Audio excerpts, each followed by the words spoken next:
Okay, this is Iole Martinat banker, and it's going to be an audio tape of her speaking. So here she is. Her hat there says Laura Scudders because that was the first potato chips she ever tried, and her dad worked for Laura Scudder, did some cement job for him. And there's Annie, and this is Lonnie, and this is their last Christmas all together. So here's the audio tape coming. This is Iole talking. Here we go. Bon appetit all together, but I don't like the way they're what they bon appetit to our programs. Yeah, we put in the parsley, Italian parsley. Not cilantro. I really put in more than, it says 2 tablespoons. This is still the soup recipe, so this is part B of the twice-boiled minestrone soup recipe. She's talking about how much parsley to put in. Probably put in 3. Okay, 3 tablespoons. Yeah, wash it and chop it. And remember, we put that in with the onion and tomatoes. Onion and paste and parsley. Yeah. I think we should. Yeah, I think so. Tomato paste. You put any other herbs in the soup? Nope. Except the peppercorns. Yeah. They're called peppercorns? There you go. You're on. Hold it close. My mom had always loved music in Italy, and they didn't have much else, so they would sing at night, just with her cousins who lived next door, and they would, their meeting, or where they did their visiting, was with the cows, because that was the warmest place in their house. And in Europe, all the animals are kept in covers. And so there was like a room adjacent, right on, touching the house. And that's where the cows were. And so at night they would congregate there. And then when her sister got married, she married a man who also liked music, and he played violin, and my mom played, she kind of, just by ear, she got a hold of, I guess it was her brother-in-law's mandolin, and she played the mandolin, and so they always enjoyed singing after a hard day's work. Played by ear? Oh, yeah. Oh, no. Just all by ear. You got a good ear, son. And so then after my parents came to America, after 2 years I was born, and my mom always still liked music. And when I was 6 years old, maybe 7, my mom's brother-in-law gave me a 3/4 size violin. What's that 3/4 size? Well, it's not quite full size. It's just a little bit smaller. And but it works just like a violin. Oh, it is a violin. It's just small. Oh. And so she. It was very hard for them to scrape up 25 cents a week for my lesson, but they did somehow, because this was during the Depression, and it was pretty rough on my parents, because my father didn't have any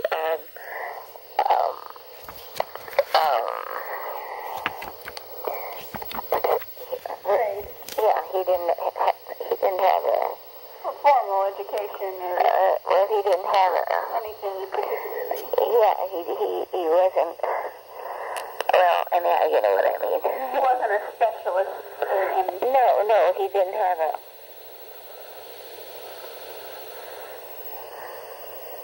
What's the word? I don't know what you mean.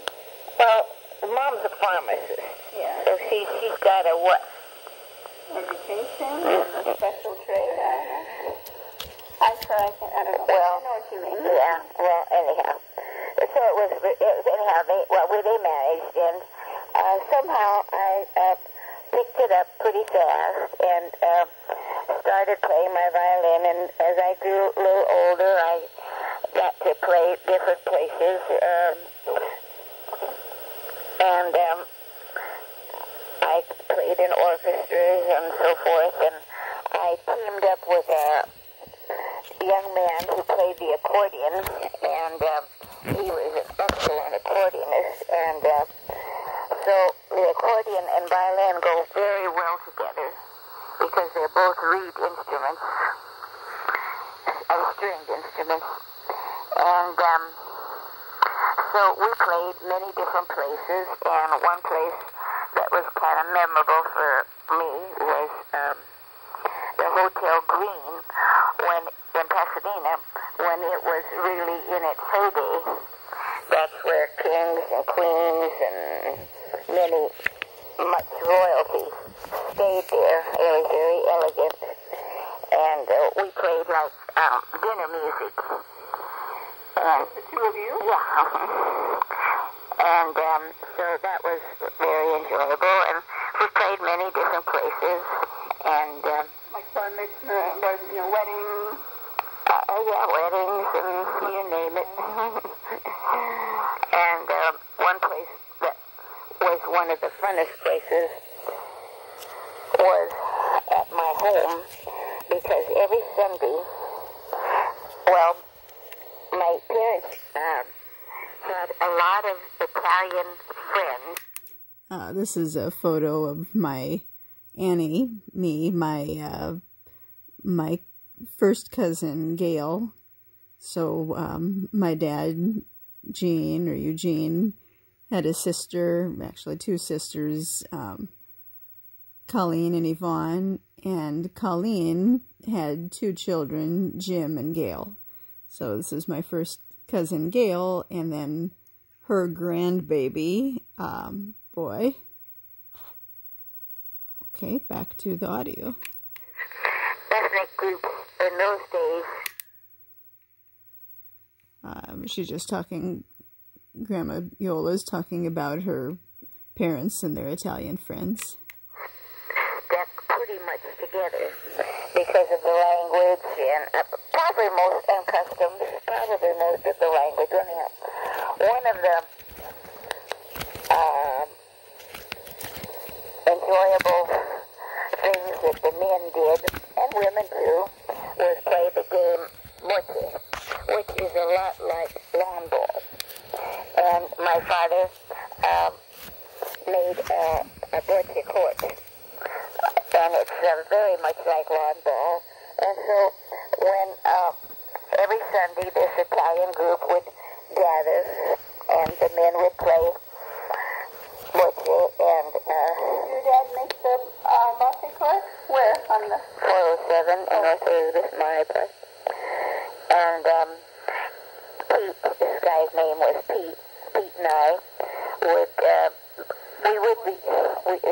accordion guy, we would play, and also we would be practicing, and we would be playing for our friends, which they seemed to enjoy, and we enjoyed too. So I remember a lot of good memories from that. Drink some wine. Oh yeah, well, they drank wine, and then also it was very hot, so they drank some beer too, but mostly wine. And any French bread? No, my mom would make an orange chiffon cake, and the ladies would have, and the men too, would have the orange chiffon cake with coffee. What was that like again? Like a sponge cake with a orange flavor. And we had lots of good memories with that. And in the meantime, I was growing up, and I had an Italian girlfriend, Helen Bonetto, and Bonetto spelled just like yeah, a lot of Bonettos in Italian. B-O-N-E-T-T-O? Oh. Yeah, B-O-N-E-T-T-O. That's correct.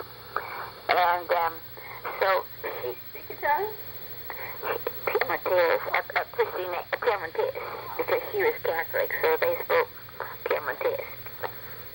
Okay, real quick before her, you said you had a violin teacher? Like, how long did you have the teacher? Well, I had about 2 or 3 teachers. Any stand out, or? Oh, yeah, they were all very good at the time of my, as I progressed, my teachers became better. And, okay, I'm sorry. And during as I was growing up, I played in the Pasadena Symphony Orchestra, which was also a very enjoyable time for me because I loved the music. And how would you describe the music? Like classical? Well, semi-classical. Mm-hmm. And the director was a German director, and he was very, very good. How did you get in the Pasadena Symphony Orchestra? Well, how I got into the Pasadena Symphony Orchestra was that my high school music teacher, recommended me for that, and of course I had to try out, and I was accepted. And one time you said that you used to sit in the front with a special seat for... Well, they had... what's that called? Well, that was in high school. It's not. No, but I was in I played as second violin. We were second violins, and I played the second seat in the second violins, which was right under the conductor's nose. So if you made a mistake, he would hear it. I don't know how he could hear it, but anyhow, it was. So, what do you mean you were second violin? Was that a special type of violin? No. The orchestra is divided into many sections. The first violins, they carry mostly the melody. Mm-hmm. And they sit always on one side of the orchestra. The second violins sit next to them. Yeah. And so forth. The trumpets. Like you said, the first violin specialized in the melody. Mm-hmm. Do the second violin specialize in anything in particular? Well, they probably harmonize a lot with they make up the orchestra. That's what I feel like. But, I mean, the melody, right? Well, sometimes the melody would shift to the second violin. But anyhow. So during this, I was growing up, and my friend Helen Bonetto, parents, rented a place in Santa Monica. They like Santa Monica for a week during the summer, and Helen was my age. She was an only child, like I am, and so she asked my parents and me, of course, if I'd like to go down for the weekend to be with her. And of course I said, oh gosh, to me, that was a big treat because I never, got to go anywhere or do anything. Like we were very poor. Can I just say, where did you first meet Helen Bonetto? Oh, how I met Helen Bonetto was that her mom and my mom knew each other in Italy. Italy. And so they kept friends forever. In Pinerolo, so I mean, if they lived close to each other? Yeah, she lived in town, and my mom lived out in the country. You don't know how they met? How many miles? Do you know how they met? I don't know. Probably nobody moves over there. They stay there forever and a day. You're born there, you die there. And my parents, I think, as I grow older, I see how much courage they had to leave their native country, come to America. My dad had $5 in his pocket, could not speak the language, but his father had told him that America was a land of opportunity. Land of the free, too. And land of the free. And So Veneto, and you said yes? yes, and so my mom took me down. Do you remember what part of the summer it was? Well, just in the heat of it. Oh yeah, I do. It was August. I always remember that, August. I had it marked down once, August 13th or something like that. And at that time, right next to Santa Monica was a town called Ocean Park. I think it's still there, called Ocean Park, right on the boardwalk. And there was an amusement pier called Lick Pier. How do you spell that? Lick Pier? L-I-C-K. And in those days, there was and not only there, but a lot of other places, a big, like a pavilion, where there was a live orchestra, and people danced, and it was 5 cents a dance. And if you were lucky enough to have a boy ask you to, or a girl, you go up to a girl or a boy, and ask them if they wanted to dance, this was how you got to meet guys and girls. So you paid your 5 cents a dance. Did Helen just know of this play? Well, she had been there the night before, and there was some guy that she really thought was cute. So she wanted to go back the next night when I was there. And of course, I was her guest, so I couldn't say, no, I don't want to go, because I didn't know how to dance. But, she wanted to really go, so of course I said, of course your mom came too. Oh, her mom came too? Oh, yeah, we were chaperone, we couldn't go out by ourselves. 17 years old, oh, no. And, Yolanda Lonnie, we were walking in, banker coats. and my future husband, Bob, was walking out. And we made eye contact, and maybe I gave him a little smile, I don't know. I thought to myself, boy, is he ever cute. And then he turned around and came back in. Did you see that? I didn't see that. Well, yes, I saw that. I mean, he followed you. Yeah, he turned around. Like you saw him, he saw you, then you ran inside, and then, it was like, oh my gosh, you're back.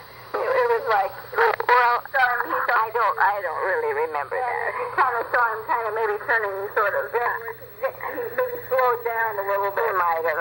I don't remember that. All I know was the next thing he was tapping me on the shoulder and said, would you like to dance? And I said, well, I'd love to, but I can't dance very well. Of course, I didn't know how to dance at all. And he said, oh, that's okay. We'll just follow me. So that's how our courtship started. And can I say something? Do you remember, and you just kind of giving me the general gist of the thing, or do you actually remember that the first words he said to you were, may I have this dance? yeah, Sure. Can I have this dance? yeah. Okay. Or he probably said, would you like to dance? Would you like to dance? Gotcha. And so that's the way our courtship started. And Okay.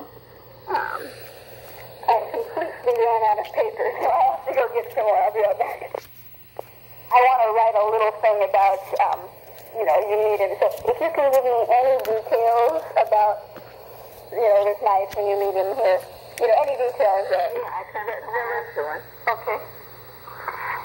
And so then he asked me, what would you like to dance? Would you like to dance again? I said, oh, yes, because I really thought he was the cat's meow. And so then he asked me for my phone number, and at the time, he lived in Ocean Park, found out he lived in Ocean Park, and I lived in Monterey Park, which was about 50 miles away. And I thought, well, you know, I'll never see him again, because he asked me for my telephone number. So I gave it to him, but he didn't write it down. And so I thought, well, he didn't write the phone number down. He's never going to remember my phone number. But Thank God he remembered it. So within the week, then he called me and said he was in Monterey Park. Could he come over? So, remember, did you dance to Stardust or something like that? Yes. That first night? Yes. Okay. When? At the end? Or I don't remember. Okay. They But, danced. like, I imagine there were some other songs. Like, you danced a couple times? They danced to Yeah, I really Stardust. wasn't paying too much attention to the music because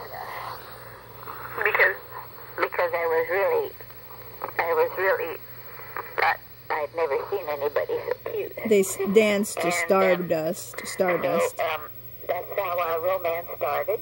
Okay. But the thing that confuses me a little bit is there seems to be some other songs that they play, but then you pick Stardust as, you know, your song for the next 55 or, you know, 50. Well, they played Stardust, and we both commented on it, and we thought, you know, what are you going to say to somebody that you've never seen before? You know, you got to make some kind of remarks to say, oh, that's a beautiful song, and Okay. so we said, yeah, we liked that song, and we both liked it, and that's how our romance started. Okay. You said, like, you know, you were just stuck because he was so cute. You know, so you're like, your first memory, like, you know, that's the cutest eyes I've ever seen, or, you know, what exactly? Well, I don't know, just physical attraction. I know, but I mean, like, you know, maybe sometimes you like a person's eyes, you like their eyes. No, I just like all of it. All of it. He's so funny. He had kind of wavy hair at the time. No. In one of those pictures when he was young, it looked like... No, they just had the pompadour. But did he have pompadour? Yeah. When you met him? Mm-hmm. He had pompadour. That was the style. Do you remember what he or you were wearing? I don't remember. I think I had slacks on. I wasn't dressed too great. No, I didn't have a dress. I had pants. You had pants on? Long pants. Oh my God. Not even a skirt? You wore pants? Like, I mean, were these tied or something? No. Oh my God, he still likes you. Wow. I was cute then. You're beautiful. And, I thought you went fishing big time. Okay. no, I wasn't because I hadn't planned on going fishing. Oh, good. Okay, so slacks are like pants. Yeah. And was he wearing anything like a tie? No, very casual. Okay. Gotcha. Lonnie Yolanda. And, But do you Banker remember coats. anything like that he said, you know, the first, you know, I mean, you were dancing and, you know, where are you from, or I mean, anything, and, you know, like, did you ask him where you from, and he said, you know, Iowa, or any, you know, like, you know, you were in Texas, did he flew planes, or, well, sure. did he talk to us that? He worked at Douglas. He worked at Douglas? Mm-hmm. What? Douglas is where they made airplanes because that's one of the reasons he came from Iowa, was to be able to learn to fly airplanes, because he was just, that was a major thing in his whole life, was airplanes. I mean, there's like California known for flying airplanes. Well, yeah, because the weather's real nice. Yeah, I see. So he would spend all his money on learning to fly, and he bought an airplane, he told me. And He already had bought an airplane? uh-huh. So he owned an airplane. Mm-hmm. And Do you remember what that airplane was? I think it was an Aranca, I'm not sure. You know, Small airplane. Yeah, 2 people. But why Douglas? I mean, what was he doing at Douglas? Working on airplanes. Like putting them together? Yeah. Like building airplanes? Yeah. I don't know. I don't know he knew how to build airplanes. Well, it was assembly line thing. He just did the same thing. And so. Did you talk about anything else that first night? I don't really remember. And so then, you did dance a couple. Yeah, danced a few times. And then, did you leave first, or? Oh, I don't remember. Kind of like, well, we don't see. Except that poor Helen, the guy that she liked, didn't show up. So she was very sad because we were wet because she thought she'd see him again, but she didn't see him. But I was very elated. It wasn't that she really liked Grandpa, and that was the person she liked, but then he liked you. No. He just didn't show up. Yeah, the guy she liked didn't show up. Okay. And by the way, the guy that she finally married looked exactly like Desi Arnaz. Exactly. She had his picture pasted up all over her wall, and she really married a guy that she idolized, and he looked just like him. This is a photo of Yolanda Lonnie Banker Coates, and she's holding those 2 books. There were a award she got, the Merkshire and Dome or something, books about all kinds of pharmacy things, like an encyclopedia thing of pharmacy stuff, I think. But she was proud of that award that she got there.